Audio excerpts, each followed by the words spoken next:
የኦሪት ዘፍጥረትን 3ኛ ምዕራፍ ያህል በሰው ልጅ ላይ ትልቅ ጠባሳ የጣለ የመጽሐፍ ቅዱስ ታሪክ የለም። ሔዋን በእባብ ተንኮል የሳተችበትና የተከለከለውን የዛፍ ፍሬ በልታ ለባሏ ያበላችበት ታሪክ የሰው ልጅን ታሪክ ሙሉ በሙሉ የለወጠና ከዚያ በኋላም ያለውን የመጽሐፍ ቅዱስ ክፍል ይዘት የወሰነ የዕዳ ደብዳቤ ነው። ያ ምዕራፍ ብዙ ብዕረኞች ሴት ልጅን ከሰይጣን በጥቂቱ ብቻ የምትሻል አድርገው እንዲስሏትና ሁሉም የቻለውን ያህል ለክፍለ ዘመናት የዘለቀ የወቀሳ ቅኔ እንዲቀኝባት መንገድ የጠረገ ታሪክ ነው። በእርግጥ ሔዋንን መሆን ምንኛ ከባድ ነው! አንድ ቀን ቀጥፋ በበላችው ዕፅ ምክንያት ብዙ ነፍሳት በሞት እንደሚቀጠፉ ማሰብ ስለ ሔዋን ምንኛ አስጨናቂ ነው። እነዚያ ነፍሳት ከእርሷ የተወለዱ እናቴ የሚሏት ልጆቿ መሆናቸውንስ ማሰብ ምንኛ ያሰቃያት ይሆን?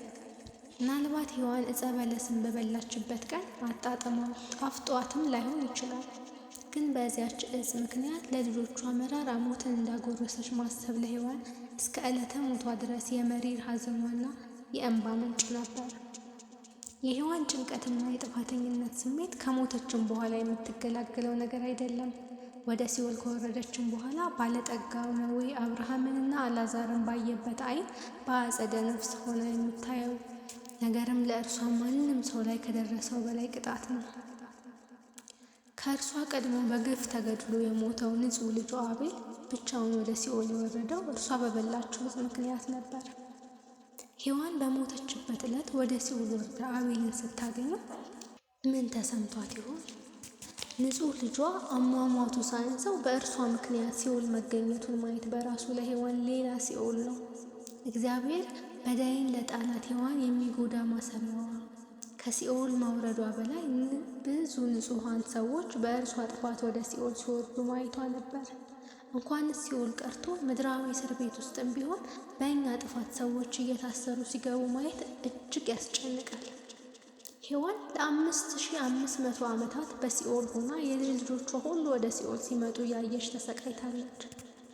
ያ ጨካኝ ባለጠጋ ስሟ ላልሞቱ ወንድሞቹ ራርቶ ወደዚህ ስቃይ ስፍራ እንዳይመጡ ብሎ ከተጨነቀ ሔዋን ስለገዛ ልጆቿ ምንኛ ትረበሽ ይሆን? ቅዱሳን ሆኖ የኖሩት ያለ ጥፋታቸው ወደ ሲኦል ሲወጡ በእርሷ ምክንያት በጎሰቆለው ባህሪያቸው ኃጢአት የሰሩ ልጆቿም ወደዚያ የስቃይ ስፍራ ሲወርዱ በመመልከቷ ያን ሁሉ እንኳን በአንቺ ምክንያት ነው የሚለው የህሊና ወቀሳ ከሲኦል መውረድ በላይ የሚጎዳት ማሰሪያዋ ነው። በምድር ያለን ልጆቿስ ብንሆን ሔዋንን መቼ ተውናትን ነው? ሔዋን ሆይ ምን አደረግንሽ? በሰማያውያን አምሳል እንኖር እንዳልነበር እነሆ ስጋችን በኃጢአት ምክንያት ጠቆረ። ሴቶችንም ወክለን እንዲህ እናማርራታለን። ሔዋን ሆይ ምን አደረግንሽ? አንቺ በገነት ያለችውን ዕፅ እንዳደማሽ ዛሬ ሴት ልጆችሽ ይደማሉ። በሕማምና በምጥ ሲወልዱም ሴት ልጆችሽ ሁሉ ያለቅሳሉ። ሔዋንን ለመውቀስ በሕይወት የሚገጥሙን ክፉ ገጠመኞች ሁሉ መነሻዎቻችን ናቸው። በጸነስሽ ጊዜ ጭንቅሽን እጅግ አበዛዋለሁ፣ በጭንቅ ትወልጃለሽ በሚለው የሔዋን እርግማን ምክንያት ሴቶች በወሊድ ምጥ ሲሰቃዩ በእርሷ ጥፋት የመጣ ምጥና ስቃይ መሆኑን አስታውሰው ይወቅሷታል። በየወሩ ደም በፈሰሳቸው ጊዜ በሚሰማቸው አካላዊ ሕመምና ስነ ልቦናዊ ምቾት ማጣት ውስጥ ሆነው ሁሉም ያስታውሷታል። የሚወዱት ሰው በሞት የተለያቸው ሁሉ በመቃብር ዙሪያ ሆነው እያለቀሱና ደረታቸውን እየደቁ ስለ ሞት አመጣጥ ሲያስቡ ከአዳም መርገም ጋር የሚያስቧት የፈረደባት ሔዋንን ነው። ሔዋን ሆይ አንቺ እንደ አምላክ እኖራለሁ ብለሽ እንደ ሰው መኖሩን ያሳጣሽን ምን አደረግንሽ? እንደ እግዚአብሔር መሆን ያማረሽስ ምን ያህል ዘመን ሰው ሆነሽ ኖሮሽ ታክቶሽ ነው? ሰው መሆንን እንድትሰለችና የበለጠ ነገር እንድትፈልጊ የሚያደርግስ ከአዳም በቀር ያን ጊዜ ምን ያህል ሰው በገነት ውስጥ ነበረ?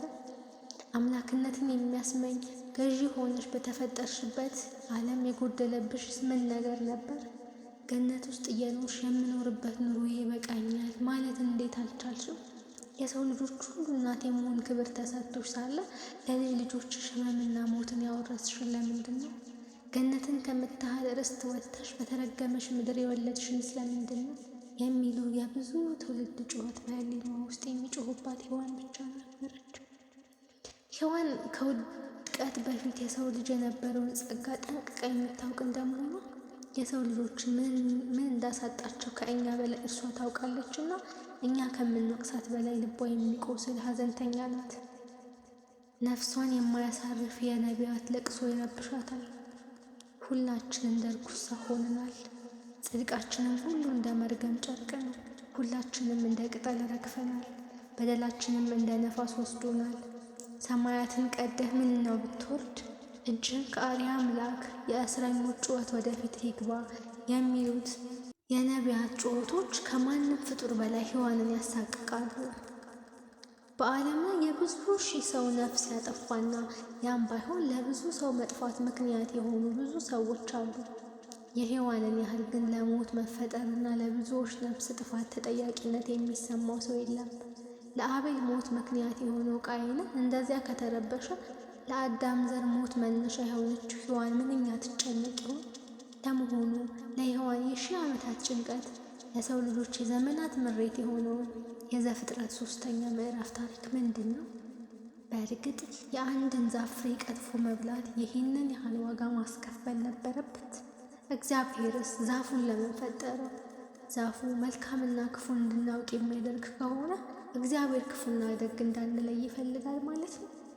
ዛፉን ከበሉ በኋላ ዓይኖቻቸው ተከፈቱ፣ መልካምና ክፉን በማወቅ ከኛ እንዳንዱ ሆኑ ይላል። ታዲያ የእባብ ምክር ልክ ነበር ማለት ነው? ሔዋንስ ምንም አላጠፋችም ማለት ነው?